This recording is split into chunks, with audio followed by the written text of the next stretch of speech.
Okay, so it's about 3:30 in the morning, so perfect time for a video. As you may be able to tell, my 3D printer is back up and running finally. So I got tired of fixing the Anet board, want to add features, etc. So I've upgraded to the Biku or Big Tree Tech SKR 1.3. I still have the external MOSFETs hooked up, although I might be ditching those soon. I'm not 100% sure. And I went with 5 of the TMC 2130 drivers. And so as you may be able to hear,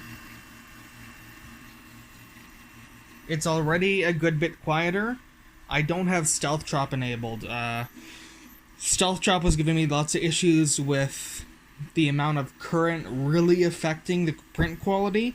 I was having a lot of first layer problems using PETG, but essentially you can see here, this is what that print is supposed to look like, and without the stepper current set just right, the Z-axis was squished down an insane amount. And that it is driving 2 stepper motors for the Z-axis, which it might be part of it. But, like, X and Y seemed okay. But I was still, like, little changes would change the height ever so slightly. And I was having a problem with the first layer sticking and stuff, but maybe that's unrelated, I don't know. Basically, Stealth Drop is enabled right now. It's incredible, because you can't hear the motors moving when your head is right next to the motors. It's insane, so I want to enable that. I wanted to get stuff printing and, you know, make stuff in the meantime.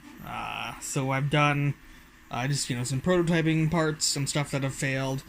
I did 3D print a couple things that I'm actually sending to James May's mail time. I got a nice, a fairly nice marble PLA filament, and I printed something that I slightly modified that I think he'll have a good reaction to.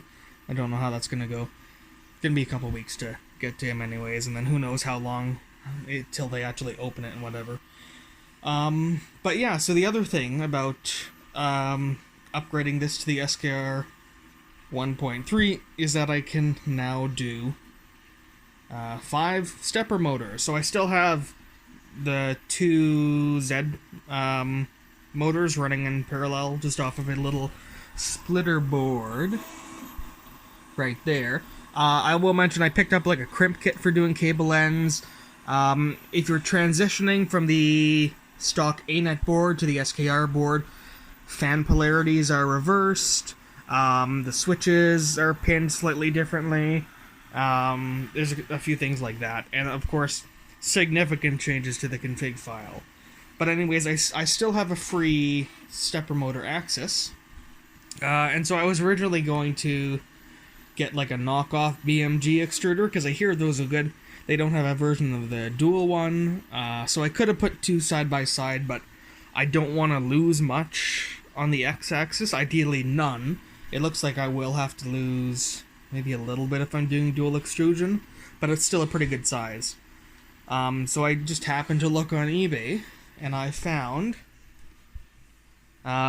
without any of the wiring and stuff, or the mounts, a Bondtech BMG X2 with the sort of first generation Chimera hot end with the, use my nose to focus, with the 18mm C to C distance, and I believe it is a genuine one, not a knockoff, although it's a little hard to tell, but it is a genuine Bondtech BMG X2. There aren't really clones of this. This is sintered nylon. It's incredible quality, just like the feel of the material and stuff. So I'm working on the bigger cooler, and I'm printing out, I was originally going to do like triple 40mm fans, but I couldn't get the part cooling to work anyways, blah blah blah. I'm going to be mounting this on the printer. I ordered the aluminum brackets, heaters, motors that I redid a couple of the ends on, get some thermistors in, and then I need to make an adapter plate that goes from the linear bearing mounts, 2 in the front top, 1 in the bottom. Then I can put that Bondtech on there. I also need to add a BL Touch mount onto that 40mm fan, but then I'm going to be going from this config, which I'd still say is sort of original ANET, minus the board being different, to this printer being really custom, just because I've had issues with this, and like printing flexibles doesn't work, and all metal hot ends don't work in this because of the design and whatnot. This does give me like right up to the edges of print area and stuff, although I did notice a bit of issues on this very corner of the bed. But yeah, essentially I'll be putting the BMG X2 on here, maybe losing a little bit of X distance, which might be a difficulty if I want to print that helmet all in one go, which is something I'm still working on, long-term project.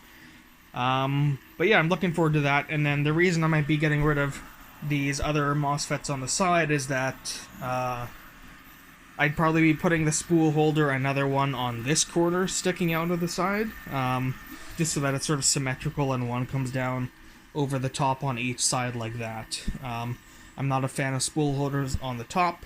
This thing is already making the table shake, as you might have been able to tell right there. And it would be really top heavy and stuff, and this frame is pretty solid, but it's not the most solid. I don't have like rods reinforcing it, so yeah, this is sort of like a mini update on stuff.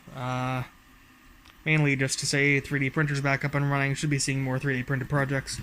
I will be doing a little video on the sculpture thing that I printed out for James May. I'm probably going to delay that a little while so that it's relatively close to hopefully when they actually do a video. I don't know. Probably 2 weeks from now. But yeah, that's basically the quick mini update. So yeah, again, it's like 3:30 a.m. So that's the end of this video. 3D printer is working pretty nicely.